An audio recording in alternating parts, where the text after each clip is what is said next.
একটু খেয়াল করে শুনেন। এইখান থেকে যদি আমরা ব্রিজটা কেটে দিই, এইখানে যত ছেলে আছে সব সুন্দরভাবে বের হয়ে যাবে। আচ্ছা ঠিক আছে, তাহলে তুমি লোক নিয়ে এখান থেকে দ্রুত ব্রিজটা কেটে দেওয়ার ব্যবস্থা করো। কি ব্রিজ কেটে দেবে মানে? যে করে হোক আজকে দিনের ভিতরে শাওলা সব বের করে দিতে হবে। আচ্ছা ঠিক আছে স্যার। ও স্যার, আপনার এখানে মাপামাপি করতেছেন কেন? মাপামাপি করছি এই জন্য, কারণ আমরা এই ব্রিজটা এখন কেটে দেবো। ব্রিজ কেটে দেবেন মানে? এই ব্রিজের পাইতে 20-25 গ্রামের মানুষ যা আশা করে, ব্রিজ কেটে দেবেন কেন? চাচা দেখতেছেন না, এই ব্রিজের কারণে মাইলের পর মাইল শ্যাওলা আটকা আছে। এই শ্যাওলা আটকা থাকার কারণে পানি নিষ্কাশন হচ্ছে না, মানুষের ফসলের জমি নষ্ট হচ্ছে, যার কারণে ব্রিজটা কেটে আমরা শ্যাওলা বের করে দিতে চাচ্ছি। না না না স্যার, এই ব্রিজ আমি কাটতে দেবো না। এই ব্রিজ কেটে দিলি লোক তো যা আশা করবে কমবে। ব্রিজ কাটা যাবে না মানে? চাচা আপনি দেখতে পাচ্ছেন না, মাইলের পর মাইল শ্যাওলা আটকে আছে। এই ব্রিজ না কাটলে হবে না, আপনি আমাদের কাছে বাধা দিয়েন না।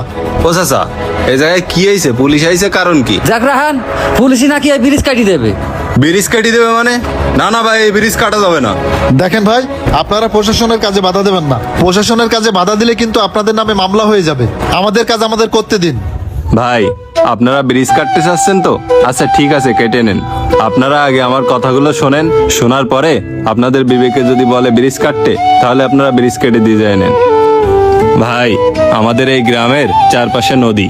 আমাদের এই গ্রাম থেকে বের হওয়ার কোনো রাস্তা ছিল না। গ্রাম থেকে বের হওয়ার একটাই পন্থা ছিল, সেটা হচ্ছে নৌকা। একটা সেতু বা ব্রিজ কিছুই ছিল না।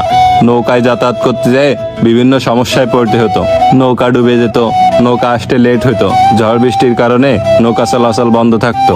নৌকা চলাচল বন্ধ থাকার কারণে কত অসুস্থ রোগী ঠিক মতো হসপিটালে না পৌঁছানোর কারণে এই ঘাটে এসে মারা গেছে।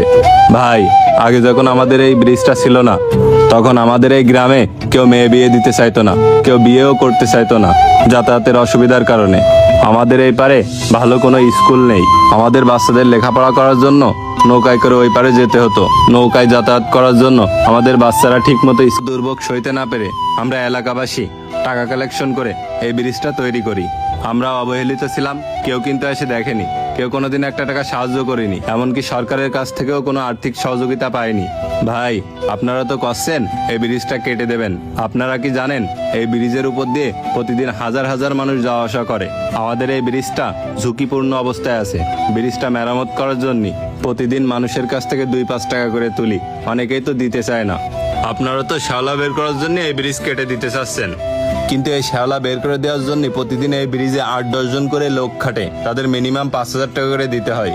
আর আমরা তো প্রতিদিনকে শ্যাওলা প্রতিদিনই বের করে দিই। তারপরেও যদি আপনারা ব্রিজটা কেটে দেন, আমাদের আবার সেই নৌকায় যাতায়াত করতে হবে। নৌকায় যাতায়াত করতে গেলে আবার সেই পুরনো দুর্ভোগে পড়তে হবে। আপনারা কি চান আমরা